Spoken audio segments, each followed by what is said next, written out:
예, 안녕하십니까. 자, 이번에는 고용증대세 공제 5편이 되겠습니다. 5편이 되겠습니다. 자, 지금부터는 전체 근로자 수가 이제 마이너스 줄어든 경우를 보겠습니다. 자, 요게 진짜 조금 복잡하기 때문에 조금 신경을 써야 됩니다. 그래도 최대한 쉽게 설명을 해보겠습니다. 자, 그러면 출발하겠습니다. 예, 고용을 증대시킨 기업에 대한 세공제, 줄여서 고용증대세공제. 법은 여기에서 규정이 되어 있습니다만은 이 법이 상당히 복잡하게 되어 있다고 그랬죠. 그래서 일단은 제가 복잡한 걸 갖다가 최대한 쉽게 풀어가지고 일단은 설명을 드리겠습니다. 자, 한번 가시죠. 자, 그래서 지금부터 볼 거는요, 전체 상시 근로자 수가 감소한 경우입니다. 그래서 전체 상시 근로자 수가 감소하는 경우는 자, 우리가 하나, 둘, 세 가지 정도로 우리가 볼 수 있는데요. 자, 청년 외 전체 이 포맷으로 간다 그랬죠. 청년 숫자가 마이너스가 한번 떴고요. 그 다음에 청년 외에도 또 마이너스입니다. 두 개 다 동시에 줄어든 경우입니다. 그럼 전체는 이 두 개를 합친 숫자만큼 줄어들겠죠. 이게 첫 번째 경우고요. 두 번째는요. 청년은 소폭 증가, 청년 외에는 큰 폭으로 감소. 이 두 개를 이제 네팅을 하면은 마이너스 2 이렇게 감소하는 경우가 두 번째 있겠죠. 세 번째는 요거하고 똑같이 이제 반대 경우죠. 청년이 큰 폭 감소, 청년 외가 소폭 증가. 결론적으로 마이너스 이 경우입니다. 자, 그래서 일단 전체 상시 근로자 수가 감소하는 경우 중에서도 이 경우가 가장 쉽습니다. 그렇게 어렵진 않습니다. 그래서 가장 쉽기 때문에 이 경우를 제일 먼저 지금부터 보겠습니다. 자, 시작하겠습니다.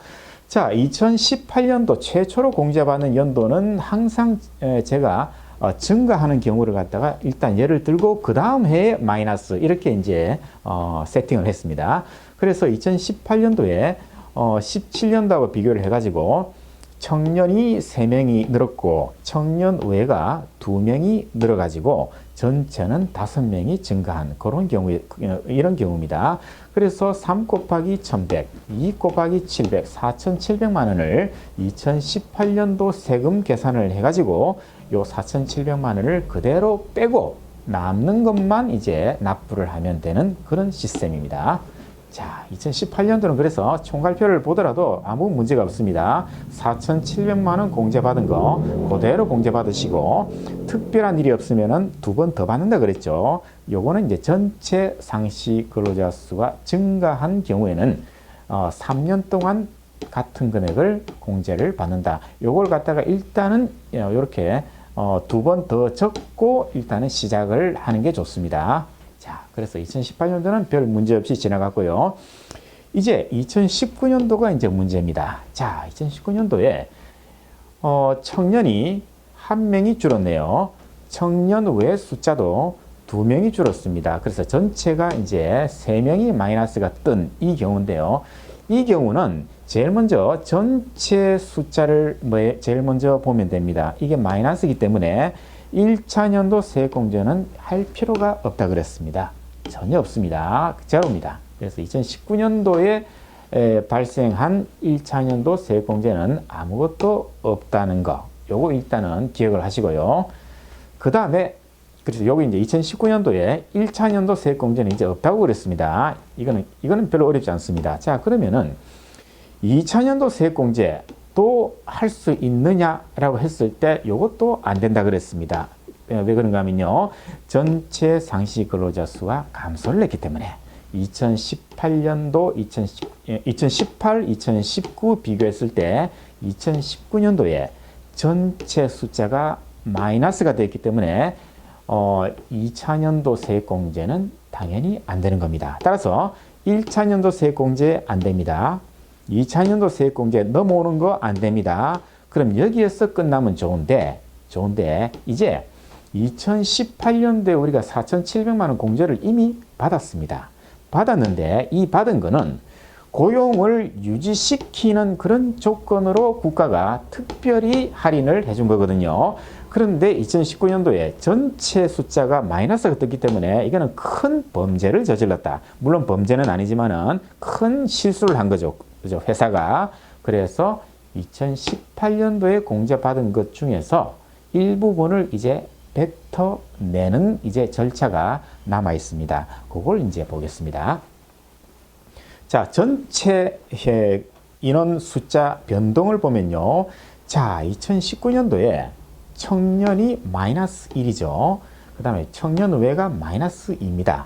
그러면은 두 개 다 동시에 마이너스 뜬 경우는 그렇게 어렵지는 않습니다. 자, 한 명이 줄었으니까 한 명 곱하기 1100만 원, 두 명이 줄었으니까 두 명 곱하기 700 이렇게 계산하면 됩니다. 그러면 이제 합치면은 2,500만 원이 나오거든요.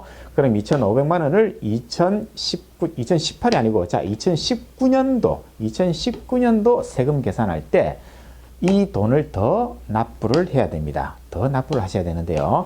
그런데 한도가 있습니다. 한도는 이거는 별로 어렵지는 않아요. 이게 2017, 18 비교해 가지고 청년이 3명 늘었고 청년 외가 2명 늘었기 때문에 이 숫자 이상으로 우리가 뱉어낼 수는 없는 겁니다. 예를 들어서 이 청년이 말이죠. 18, 19 비교해 가지고 이게 한 5명이 줄었다. 그렇다 하더라도 3명까지 우리가 한도를 정할 수밖에 없죠. 왜? 공제받은 게 3명 받았지 않습니까? 2018년도에. 그런데 이것보다 더 많이 뱉어내는 거는 그거는 있을 수가 없죠. 그래서 요 숫자, 자, 요 숫자, 청년은 작년 숫자, 비청년은 또 작년에 공제받았던 요 숫자를 한도로 해가지고 이렇게 계산을 하시면 되겠습니다. 자, 그러면은, 자, 그래서 이제 전체 총괄표는 2019년도 1차년도 세액공제 없습니다. 2차년도 세액공제 없습니다. 그리고 2018년도에 공제받은 것 중에서 일부분을 갖다가 2,500만 원을 이거는 납부를 하셔야 됩니다. 그래서 2019년도는 전체적으로 2,500만 원을 납부를 해야 되는 그런 문제가 발생하겠네요. 즉 2018년도에 공제받은 것 중에서 2,500만 원을 그 다음 해에 다시 국가에 갖다 바친다. 이렇게 보시면 이제 이해가 빠릅니다. 자, 그래서 이제 결론 말씀드리겠습니다. 자, 전체 상시 근로자 수가 감소를 한 경우를 봤는데요. 청년이 마이너스, 청년 외 마이너스. 그래서 전체가 마이너스 이 경우인데요. 이 경우는 1년차, 2년차 세액공제 전부 다 안 해준다는 거. 요거 기억하시고요. 그래서 이제 마지막 결론을 가겠습니다. 자, 전체 상시 근로자 수를 봤을 때 자, 마이너스가 떴는데요. 청년도 마이너스, 청년 외도 마이너스 이 경우를 봤죠. 그때는 당연히 1차년도 세액공제 없습니다. 2차년도 세액공제 없습니다. 3차년, 아니, 2018년도에 공제받았던 일부를 이제 뱉어내는 그런 작업을 해야 되는데요. 요거는 19년도에, 그죠? 청년이 줄어든 사람만큼, 비청년이 줄어든 사람만큼 각각 계산을 해서 납부를 하면 됩니다. 다만 2018년도에 증가한 숫자만큼 그걸 한도로 해서 이제 계산을 해야 되는 거 그것만 기억하시면은 요 경우는 그렇게 어려운 거는 없습니다. 전체 상시 근로자 수가 감소한 것 중에서는 가장 쉬운 케이스입니다. 예, 이상으로 고용인증대 세액공제 이제 전체 숫자가 줄어든 경우 첫 번째를 봤습니다. 별로 어려울 건 없습니다. 그냥 줄어든 숫자만큼 1,100만 원 또는 700만 원 이렇게 계산해 가지고 납부를 하면은 되는 그런 좀 간단한 구조입니다. 자, 이상으로 이 첫 번째 케이스를 이제 마치고 다음 케이스 또 넘어가겠습니다. 자, 수고 많았습니다. 어려운 건 쉽게, 쉬운 건 더 쉽게. Easy to understand.